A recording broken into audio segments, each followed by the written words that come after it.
Намаскар. В сегодняшнем видео я хочу объяснить теорию медитации. Я надеюсь, вы посмотрели вводное видео с объяснением базовой техники, уже попрактиковали эту технику. А сейчас хорошо бы разобраться также с теорией. По крайней мере, для меня очень важно понимать, что я делаю, для чего я делаю, каковы главные принципы, почему медитация работает. Может быть, это самовнушение или что это такое. То есть нужно разобраться, почему медитация работает. Во-первых, вопрос такой, что такое медитация? Само слово медитация, в йоге такого термина нет, конечно. Используется термин дхьяна. Дхьяна значит поток разума, когда твой разум течет, он находится в постоянном состоянии расширения. То есть твоя реальность, она все время преобразуется, она расширяется. Вот это называется дхьяна. Но это еще пока далеко, это непонятно. Давайте сначала определимся с западным понятием медитация. Происходит это слово от латинского meditatio. Meditatio означает глубоко размышлять. Поэтому медитация – это практика, процесс глубокого размышления. Некоторые люди говорят, медитация – это ни о чем не думать. Остановить внутренний диалог, избавиться от всех мыслей. Это называется медитация. Но по определению остановить внутренний диалог и глубоко размышлять как-то друг с другом не вяжется. То есть это разные вещи. И на самом деле задайте себе вопрос, возможно ли вообще ни о чем не думать? Возможно? Вы можете? Хотя бы несколько секунд? Можете несколько секунд? Но когда... Как вы знаете, что вы ни о чем не думаете? Вы знаете, потому что вы думаете, что вы ни о чем не думаете. Это другой вид мысли. Сама природа разума состоит в том, чтобы думать. Он постоянно находится в каком-то процессе мышления. Только когда разум исчезает, когда он растворяется в более высоком состоянии, когда весь разум превращается в более тонкую субстанцию, которую мы в йога-философии называем сознанием, тогда разум перестает думать. Но до тех пор, пока мы находимся в обычном своем состоянии, разум будет обязательно думать. Поэтому медитацию мы начинаем в совершенно обычном состоянии. И нам необходимо так направить течение наших мыслей, чтобы это течение привело нас в сферу за пределами всех ограничений. Медитация выполняется для того, чтобы приобрести внутреннюю свободу, чтобы чувствовать внутреннее счастье, чтобы чувствовать покой, чувствовать гармонию, чувствовать любовь, благожелательное отношение ко всем существам. Для этого хороша практика медитации. Она, если ты делаешь медитацию физически, за счет того, что происходит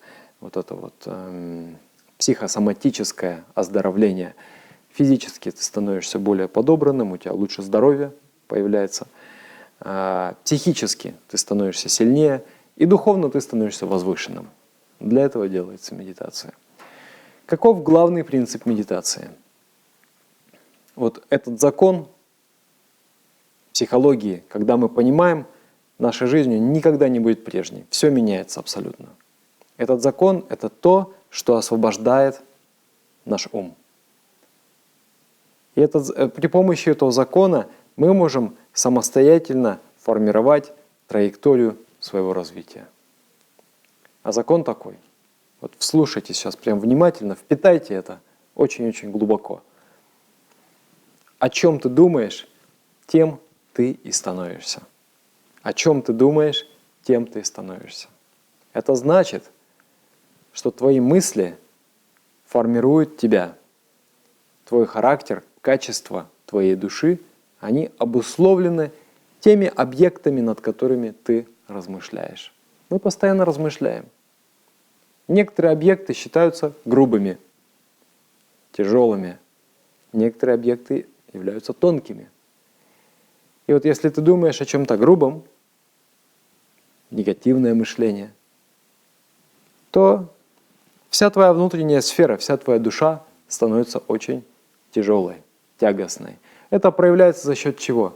Человек не чувствует радости жизни, человек не чувствует какой-то мотивации развиваться, двигаться вперед, нету вдохновения, и есть эта тяжесть, Куда ни посмотри, везде страдания, куда ни посмотри, кругом обман, кругом там загрязнение и так далее, и так далее. Понимаете, да? Это вот и есть душевная деградация, когда ничего не мило, все тяжело, все вокруг плохо, все плохие. Один я хороший, это в лучшем случае и я плохой тоже. Да, вот. Это откуда взялось? Это обусловлено мышлением. Теперь в медитации что мы делаем? Мы берем и меняем это мышление. Медитация – это сконцентрированное мышление. Медитационный процесс настолько мощный, то есть если в течение дня у нас мысли, миллион мыслей, да, крутится, и каждая из этих мыслей оставляет след внутри нас, но это мышление не концентрированное. Поэтому лебедь, рак и щука вроде и развития нет, вроде и деградации нет. Ну, конечно, потихонечку деградация идет, потому что большинство мыслей, вы заметьте, просто посмотрите на детей и посмотрите на стариков. Очень часто бывает, что когда мы дошли до какого-то момента, там, нам 60 лет исполнилось, 80 лет исполнилось, характер-то не совсем прям приятный, да, остается. Это значит, что в течение жизни мои мысли были заняты грубыми объектами. Вот. А концентрированное мышление, оно в состоянии исправить и разогнуть все тенденции кривые внутри нашего ума, которые сформировались. И вот медитация – это как раз и есть сконцентрированное мышление. Какова цель медитации? Цель медитации – это катализировать, ускорить процесс эволюции. Что такое эволюция? Эволюция – это движение от несовершенства к совершенству, от грубости к тонкости, от невежества к знанию, от смерти к бессмертию, от узости к широте, от несчастья к счастью. Вот это называется эволюция. И это происходит с нами, это происходит, то есть когда ты живешь и следуешь принципам гармонии, об этом у нас потом будет курс целый, то есть ты никому не причиняешь вреда, ты делаешь добро другим. Постепенно у тебя происходит медленное постепенное возвышение. Но если ты делаешь медитацию, за счет вот этого закона, о чем ты думаешь, тем ты становишься, развитие происходит очень-очень быстро. Поэтому в медитации нам нужно реализовать две вещи. Первое. Нам необходимо отрешиться от всего того, что меня ограничивает. Я должен забыть о том, чем я быть не хочу. И я должен вспомнить о том, чем я быть хочу. Понимаете, да? Вот простая формула счастья. Умение забывать и умение помнить. Если ты умеешь забывать эффективно, ты уже на 50% счастливый человек. И если ты еще и умеешь помнить другие 50%, ты 100% счастливый. Поэтому в медитации ставится задача забыть о своей ограниченности и медитировать на свою бесконечность, на свой бесконечный потенциал. Искать эту бесконечность внутри своего сознания и найти ее. Поэтому в медитации есть несколько вот этих ступеней. Первая ступень называется пратьяхара. И в базовой медитации я вам объясняю, когда ты сидишь в красивом месте, ты забываешь о пространстве. Сейчас же ты в каком-то пространстве находишься, ты в комнате находишься, например. И разные объекты, там часы висят, кот ходит, люди ходят вокруг тебя и так далее. Все эти объекты, твой разум связан с этими объектами. Вот заметьте, ваше состояние ума меняется, когда мама дома и когда мамы нет дома. Когда муж дома, мужа нет дома. Когда жена дома, жены нет дома. Разум всегда связан с какими-то объектами.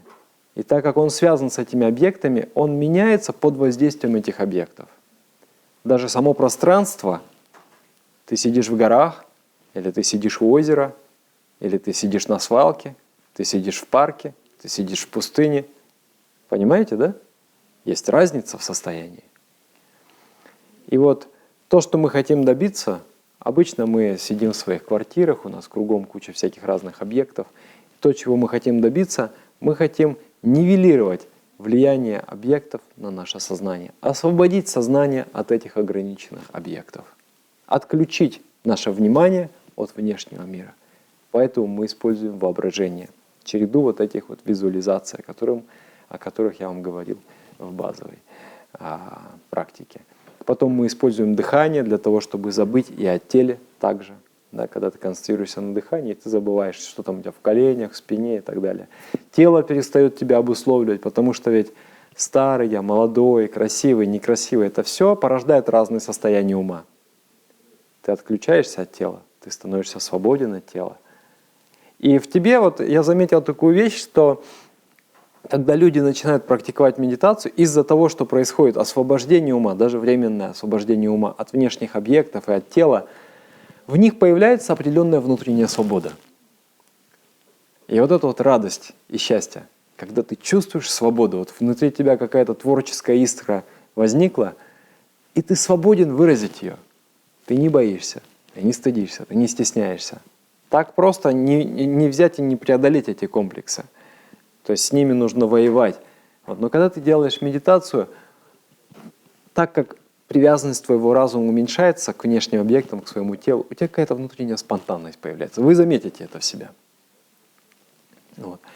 И вот когда вы подошли в состояние, где все обычные мысли приостановлены, есть тишина внутри вашего разума, тогда вы начинаете медитировать на идею космического сознания. И эта идея заложена в мантре. Люди спрашивают: да, почему мантра? Почему бы взять и по-русски не говорить? Зачем нужно повторять баба нам кевалам? Можно ведь сказать, высшее сознание — это все, что есть, любовь — это все, что есть. Можно повторять по-русски. Это будет называться аффирмацией. Давайте так, я лучше расскажу про это в следующем видео. Можете отдельное видео посмотреть относительно мантры, почему мантра используется. Вот. А сейчас я коротко скажу, что вы медитируете на идею высшего сознания. О чем ты думаешь, тем ты становишься. Невозможно представить себе высшее сознание. Это что-то такое, что абсолютно за пределами вашего опыта. Но мы используем приближение. Высшее сознание, очень приближенно говоря, это есть любовь, бесконечная любовь. Или очень приближенно говоря, это есть бесконечное блаженство.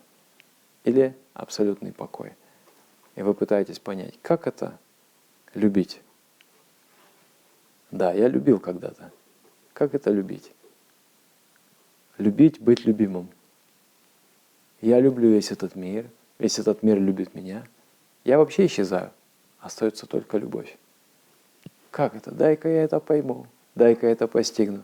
Когда ты размышляешь над этим, когда ты размышляешь, что значит блаженство, дай-ка я переживу.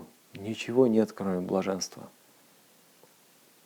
Ты намагничиваешься. Подобно тому, как железо лежит рядом с магнитом, так же и твой разум, который соприкасается с блаженством высшего бытия при помощи мантры, он намагничивается этим блаженством. Вы заметите, что постепенно, но абсолютно неуклонно, неумолимо начинают происходить изменения внутри вашей личности. Конечно, вы же пришли на путь для того, чтобы что-то изменить, правильно? Поэтому эти изменения происходят. И это позитивные изменения. Внутри вашего сознания, внутри вашего разума гораздо больше покоя, гораздо больше счастья, гораздо больше любви. И это то, что миру сегодня нужно. Вот это вот краткая теория медитации. Забыть об ограниченности, медитировать на бесконечность, искать внутри своего сознания. Это интуитивная вещь. То есть представить это нельзя. Ты проговоришь мантру, мантра это как нить Ариадны. Она тебя ведет. То есть в самом ее звуковом ритме, в самой ее вот этой вот мелодии мантры заложена та идея бесконечности. И интуитивно ты ищешь, как вот Менделеев искал. Он знал, что вот у элементов есть определенные характеристики, но он не знал систему, закон периодический. И он все время медитировал на это. Медитировал, значит, глубоко размышлял. Искал, где же это, где же это, где же это. И в какой-то день во сне ему приснилось периодический закон. Подобным образом вы ищете, Что это значит? Бесконечный океан сознания. Что это значит сознание? Дай-ка я это уловлю. И в какой-то день крупица этого сознания вам открывается. Вы испытываете восторг, потому что это больше, чем все, что вы когда-либо переживали. И потом больше, и потом больше. И это, я вам из своего опыта говорю, никогда не надоедает, потому что это путешествие не имеет границ. Это то, чего наша душа хочет на самом деле, потому что мы все стремимся к бесконечному счастью. Наша душа жаждет бесконечного счастья. Вот поэтому делается медитация, на этих принципах она основывается. Спасибо за просмотр. Намаскар.